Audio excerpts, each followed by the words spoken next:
welcome back to another top 10 circular knitting machine tips. The first video was so successful that we had to do a part 2. Of course we did. So if you're brand new here, hello, I am Toria. I am a multi-craftual gal who loves to teach you all the different tips and tricks around so many different types of crafts.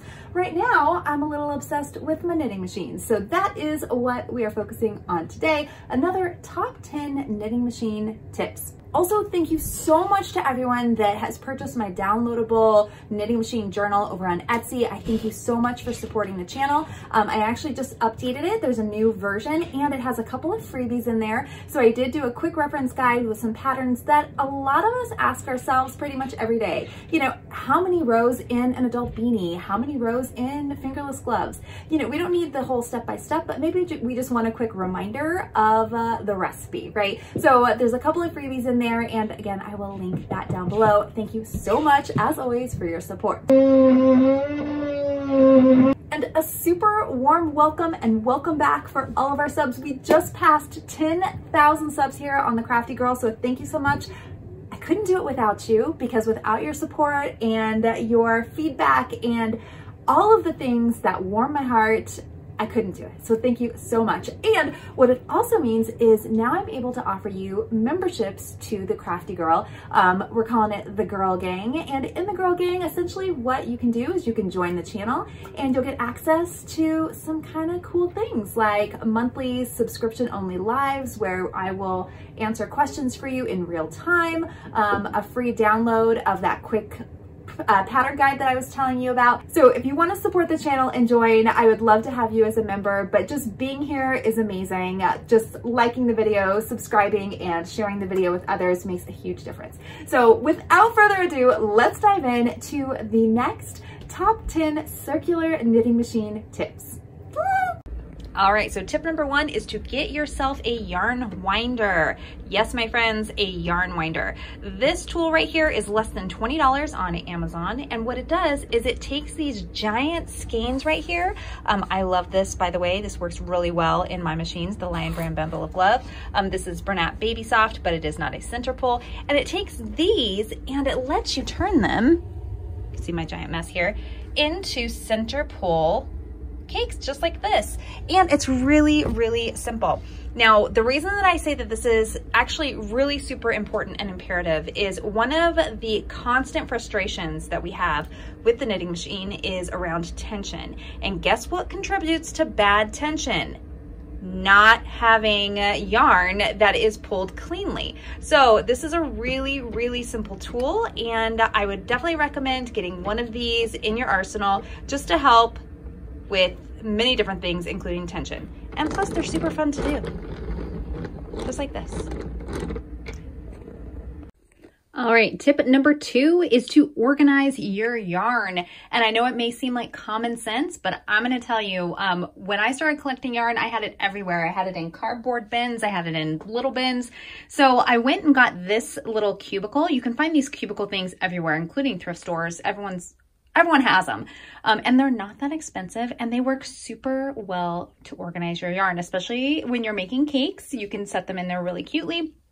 Also, an added benefit to organizing your yarn is that you can also put your machines right on top. I have this one on my little removable tray table here, and spoiler alert, I bought myself an Addy Express, so there will be a video coming soon. I have not even unboxed her yet. We're going to compare the 22-pin Addy with the 22-pin Centro and see which one is better. So anyway, tip number 2, make sure you organize your yarn. It'll make your life so much easier. Tip number 3 is a good one, and it's kind of a repeat from the first top 10 tips where I talked about getting a counter of some kind. But we're going to go a little bit further here because it is something that comes up all the time. How do you keep track of your rows, especially if you don't have a counter? Now, we've heard a lot, these counters on the Centro, especially the 48, tend to break, tend to get inaccurate. So getting yourself something to help is going to be very important. And we had LM Cleary 1800 actually said that she got a couple of different counters right on Amazon for less than $15 for a couple of her different machines. So I'll pop her comment right up here. And I will say, I think that's a great idea. And I've seen some really awesome ones that are really easy to add to your machines. Now, for me, even if they're only like $15 a piece, getting one for every machine I have doesn't quite make sense. But I definitely think it can be very beneficial for the machines that you use the most. I also recommend, when it comes to counters, you can get one of these little cuties right here. So this is what I've started using. This one is just, it's a little finger counter, and I got this when I was in Dublin, of all places. I went to a little knit store, a little yarn store called This Is Knit. It was so cute. And they had a bunch of these just little ring counters. Now, I will say I paid like €6 for this, and you can buy them, I think 4 packs for $10 on Amazon. I actually have those linked, and all of the supplies that I use, by the way, are linked down below in my Amazon storefront to make it easy for you to find.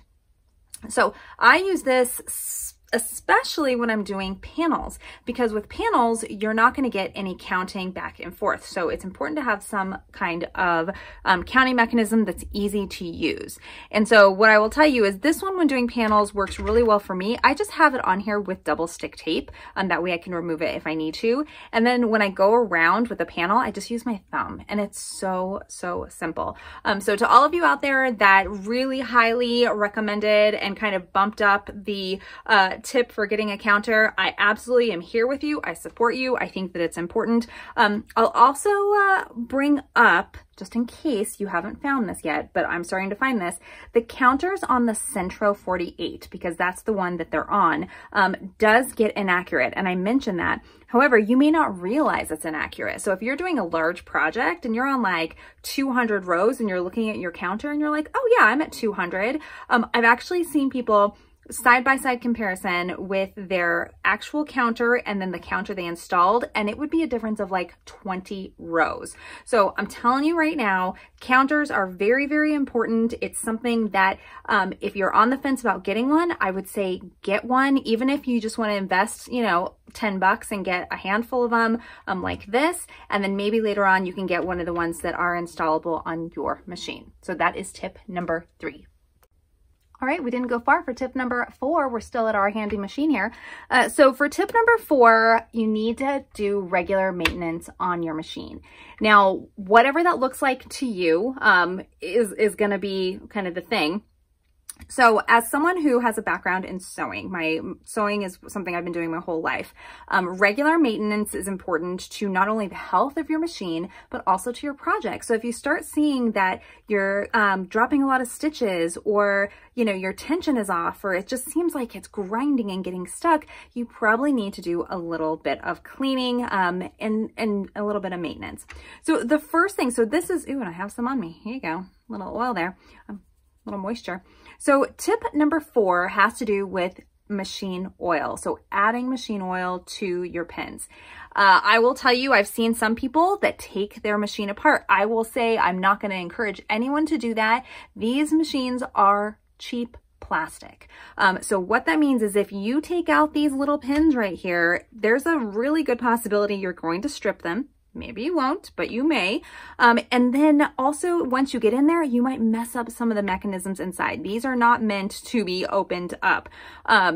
Unfortunately, they should be. So a couple of things you can do without having to go that far. Now, I'm not saying don't ever do that. If you have your machine for a long time, or let's say you're doing hundreds of projects, you're going to find that you may need to open it up to figure out what's going on. You know, it's not the most expensive tool in the world. So what you can do without opening up your machine is 2 things. But number 1, use some machine oil. I actually just use sewing machine oil. That's all I use. I've had this forever. You can spend less than $10 and get a giant container of it, and it goes a long way because you don't need to use it all the time. Just, you know, when you start to notice your machine maybe starts to stick a little bit. So mine, actually this one was the very first one that I got. And I noticed that she, on a couple of pins, just really started jerking. And it was like, okay, even with the best yarn, she was jerking. So I just took my sewing machine oil.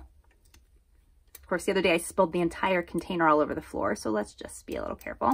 And I put it in this dropper. You can buy the little droppers pretty cheap. I just reused something because I'm all about reusing what we already have. So then all you're going to do is you're going to take your sewing machine oil or your machine oil. And unfortunately, normally I would tell you to check your manual to see which type of oil to use. However, of course, there is no manual. So I'm kind of winging it here. But I have used this with great success. So the sewing machine oil, and then all you're going to do is you're going to put it in the little pins. So right here, you'll see, maybe here's a little bit easier. When it's here, it's not going to be easy to get to. Move this over a little. There we go. But here, when you get to these pins, see how the pins are up here? All you have to do is put like 1 drop. That's it, 1 drop. I wouldn't put more than that. And you're just going into the little hole, 1 little drop. And I would do that all the way around. Again, on occasion, don't put too much in because you don't want it to get all over your yarn. And then I would go through a few different times just to make sure that it is lubricated enough and it won't rub off on anything else. Also, kind of in conjunction with maintenance, you can blow out, and again, be careful with doing this because this may damage your machine. You never use this with a sewing machine, by the way. So you never, ever in a million years should use the duster with a sewing machine because it'll blow all of the gunk back in.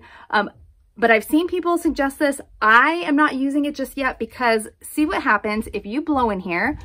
Where's it going to come out? Where's it going to come out? Right? It can't come out anywhere. So you're just going to blow it further in. So unless you take it apart and blow it out, I would be careful, but this was a suggestion. So I did want to bring that up. So that was tip 4, using machine oil kind of in conjunction with machine maintenance.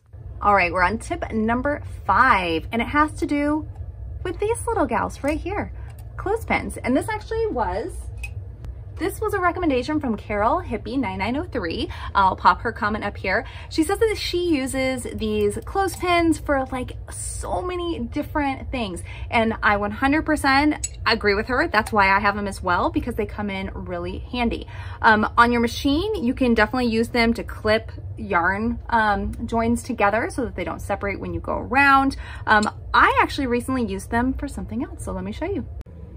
So for me, I actually, I was working on a New Year's Eve dress and then we ended up not going out anywhere. So she's still in progress. My birthday's in February, so I kind of decided I'm going to pick back up the work on her in February, but I use my clips to weigh down the bottom of the hem because, as you know, on panels especially, they can curl a lot. Even with a crochet finish, they can do some curling. So I put these on and honestly, they have made such a huge difference. So I will say, just get a couple of these clothespins or weights in general. I've seen other people use them to weigh their work down so it doesn't pop off of the machine.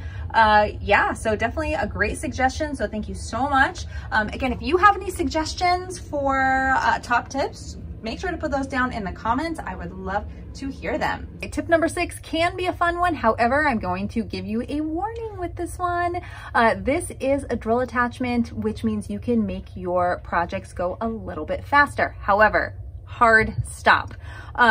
2 things you need to master before you ever even think about using one of these. Number 1, you need to master your yarn tension. If you have any issues at all with yarn tension, this is going to be a disaster. Number 2, you need to master how to fix tucked or dropped stitches. And guess what? That's going to be the next tip. I'm going to show you how to do that. But this right here is something that can be beneficial. In the past, I talked very badly about this. I'm still not 100% on board, but I have found that it can be useful in some instances. So number 1, if you are going to use one of these attachments, do not use a heavy drill. Do not use something like this. This is what I used the first time I used it, and it was ridiculous. I got a lot of rows, but my machine was not happy. She started getting, started feeling weird, and she felt weird after. And so if you're gonna get one of these, it is not meant to be used with a drill like this. Instead, you can get yourself something like this. This is a low watt screwdriver, and this one, really lightweight. Also, I just got this in the mail, by the way, so this is the first time I'm going to use this, but definitely get a low watt. You need to go slowly, be careful, again, after you mastered those other two things, and it definitely can be something to make your life easier. The reason I decided to add it to this list is because I did have so many of you want to see what it looked like, how it worked, and what my thoughts are. And I will say, like as I mentioned, I used it around the holidays because I was making a lot of gifts and I had to make a lot of long tubes. And so, you know, my arm was getting a little tired. So I used the big drill. I did use the big drill, but I went very slowly. I absolutely am so happy that this is here. So what we're gonna do to use this, we're gonna stick it on just like that. That's it. In fact, I might turn it a little if it'll let me. Okay, so we're gonna go like this. This goes on your handle. So you still need to be mindful of your yarn and your tension right here. So you should still hold onto your yarn. Make sure you have one of those yarn cakes we talked about, or center pull skeins, so that your tension is correct. All right, so let's give it a go. So we're gonna put this in. Again, get it so that it's comfortable for you. This is very lightweight. This is the first time I'm trying it. And then you want to go slow. Always go slow.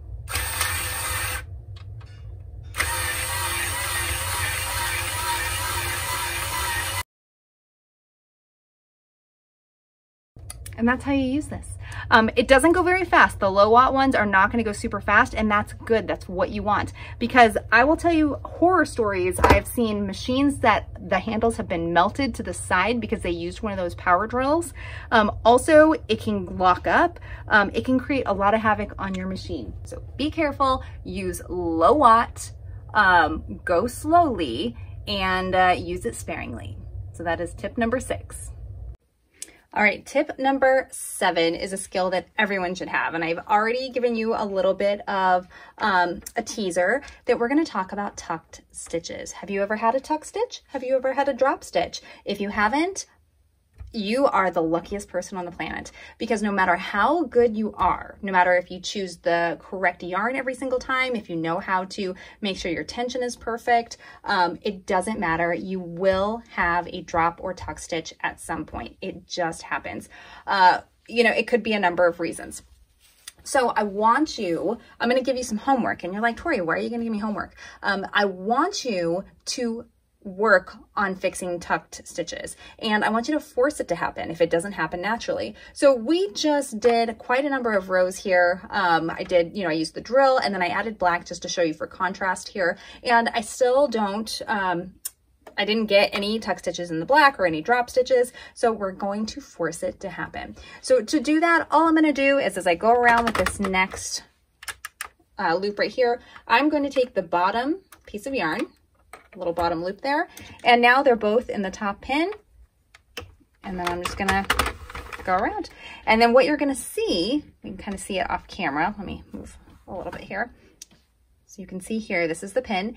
The loop is gone. So this is what you typically start to notice, is you may notice this, you may not. Let's say you're using your attachment and you didn't notice that they started falling off, and then what happens? You'll start to see them in the row. They kind of look like extra little loops just hanging out here. So we're gonna force it here on this one, and then we're gonna go around a few different rows just to show you what that looks like.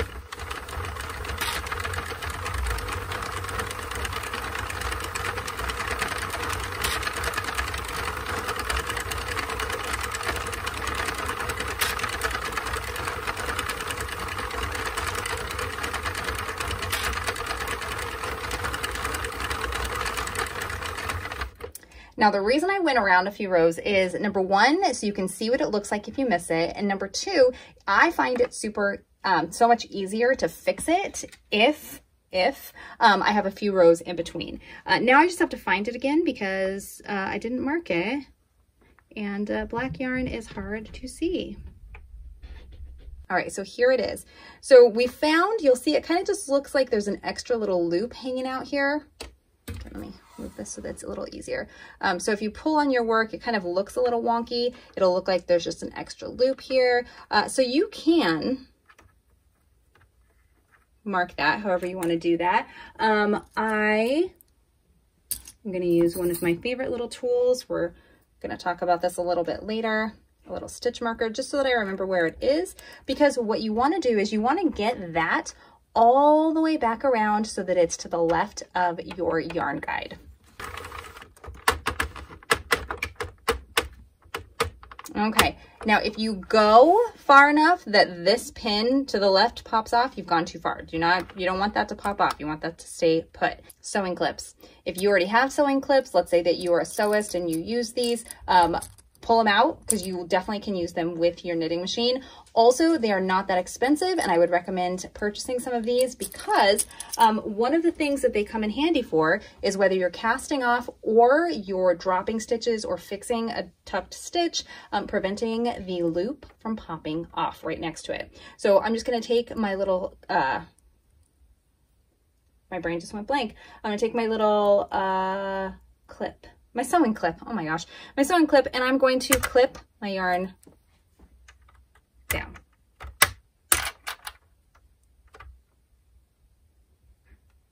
Okay, so I'm clipping that down right there. Now, what we need to do, okay, since we are on the right pin, first thing we need to do is the scariest part, and that is to actually take the loop completely off of our pin.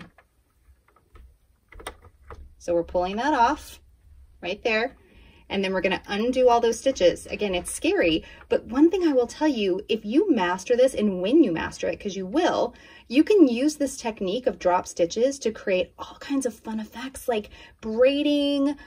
So I definitely, there's lots more uses for this than just, you know, practicing a dropped stitch. Okay, and here's our little loop. Let's make sure that we got the right one. Here we go. Perfect. Okay, so now you'll see we have all of these are loose stitches. So to fix the dropped stitch or to fix the tuck stitch, what we're going to do is we're going to make sure, we're going to go under here and we're going to put all of those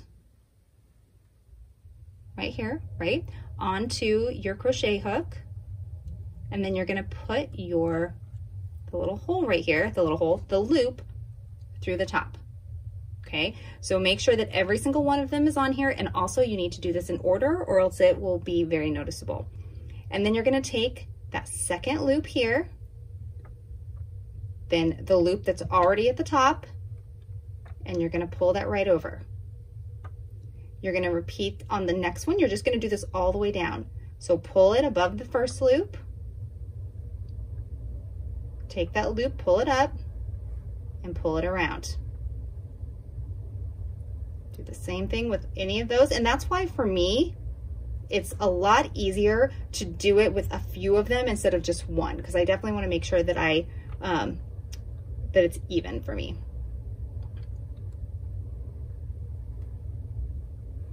Now if you can't get it, again, another use for these little stitch markers. I usually keep my nails pretty short, but when I'm working on the knitting machine, I find that, whatchamacallit, longer nails come in handy. Okay.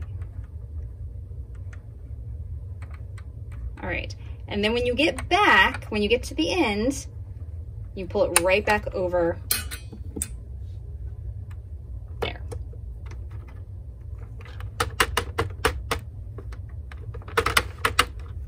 Okay, and you'll see that that is how you fix that tuck stitch right there. All right, now let's just drop a stitch, okay? Let's just drop a stitch. Okay, so let's say for some reason your yarn comes out of the tensioner, which can happen. Sometimes it happens and I'm like, what the heck? How did you just pop out of there? So let's say that this needle right here just totally skipped. It totally skipped, and then you just kept going.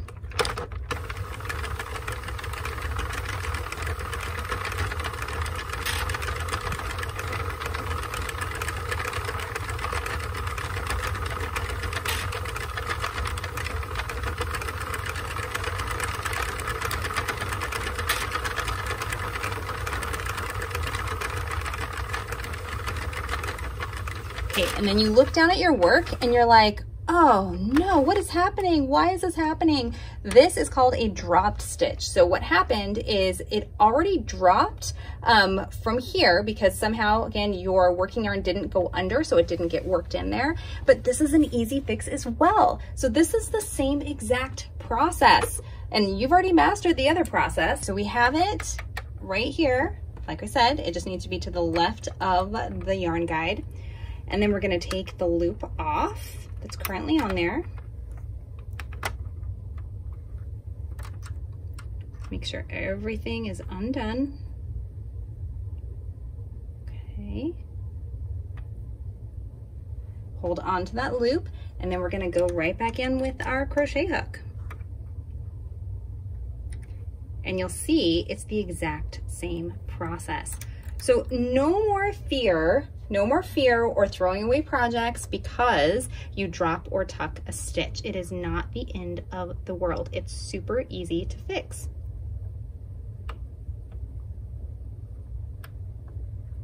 Now, if you do not have a stitch marker, if you do not have one of these clips right here, that's okay. We'll take it off this time so I can show you. So we're just gonna fix these stitches. Just be careful and pull towards you. Do not pull up. So if you pull up, that will cause that loop to pop off, and we don't want that to happen. So instead, we're just going to pull towards us, okay? Keeping that one still on the loop. And if it pops off, guess what? We know how to fix it. So it's not the end of the world. And you'll see these yarn loops are twisted, so we need to get in there and we need to straighten those out.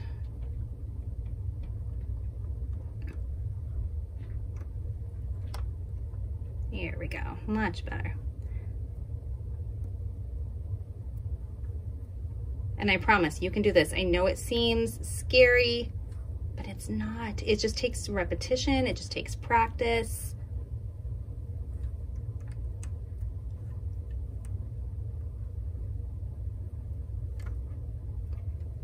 Okay, and then we're just gonna pull it back on like that.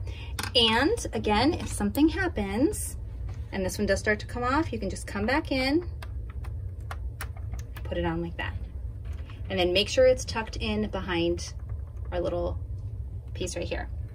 And now, make sure that's down. And I'm gonna mark it. I'm just gonna mark this one here so we can see it as it comes back around.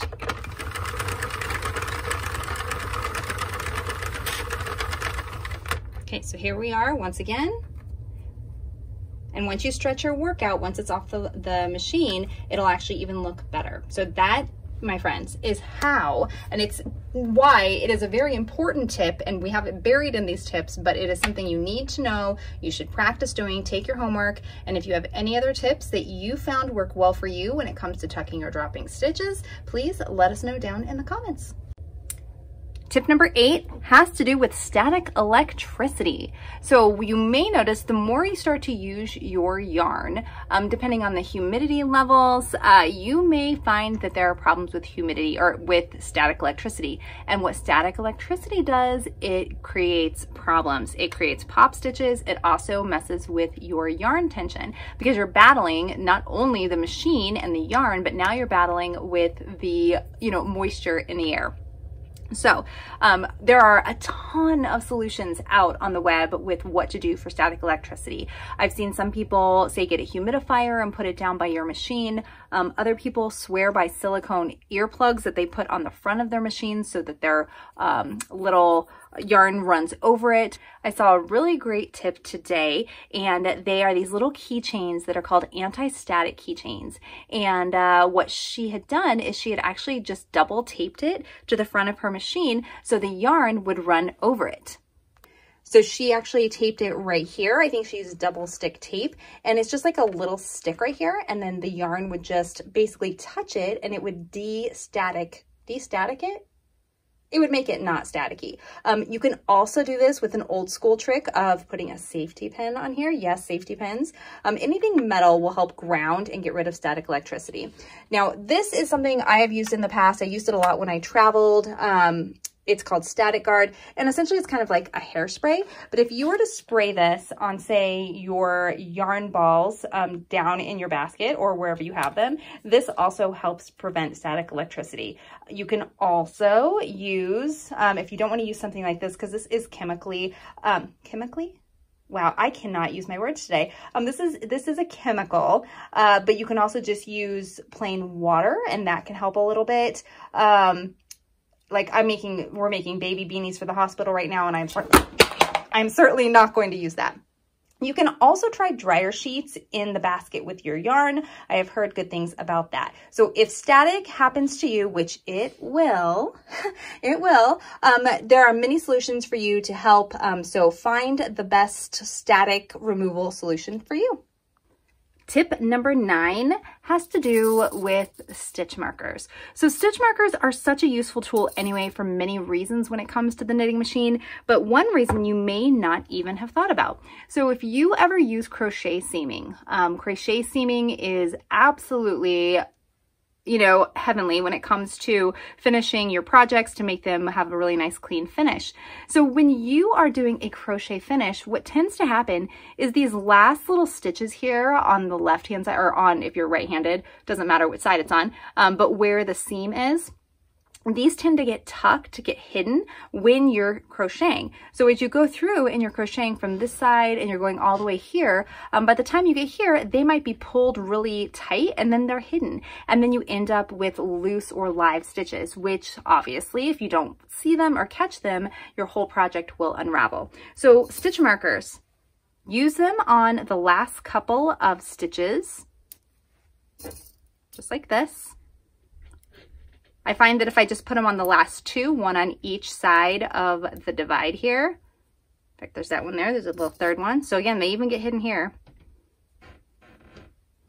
Okay, pop them right there. They are inconspicuous. They are not in the way, so you don't have to worry about that. And then you just proceed to crochet all the way to here. And then when you get to that loop, you take out the pin. When you get to that loop, take out the pin, and so forth. And you will not ever miss any of those loops ever again. Okay, now tip number 10 is about community. Now you may say, what does that have to do with anything? Well, like with any craft or any hobby or business or whatever it is, finding people that are like-minded is going to be so important, because you'll learn not only like tips like this video, but also other people may be struggling with the same things you are. You may find that some people are getting rid of yarn that you would love to exchange or buy. You might find that someone's getting rid of machines and you want to maybe swap or something like that. So I have found that for me, Facebook is a really great spot to find those groups, those knitting machine groups. There's tons of knowledge out there, and everyone is so friendly and helpful. So definitely my last tip, again, get involved in the community here on YouTube, Facebook, wherever it is, but find others that are in the knitting machine community, because you are going to find a lot of solutions. So joining the community is absolutely 100% hands down going to be one of the most helpful tips that I can provide for you today. So thank you all so much. Again, don't forget to join if you would like to be part of our girl gang. All right, and today's question of the day in the comments, let us all know how you mount or store your knitting machines. There are so many amazing solutions that I've seen out there, and I'm going to do a video on this, so let us know. If you want to share a picture, then I will share those in the next video as well. So thank you so much, everybody, for joining, and until next time, see ya!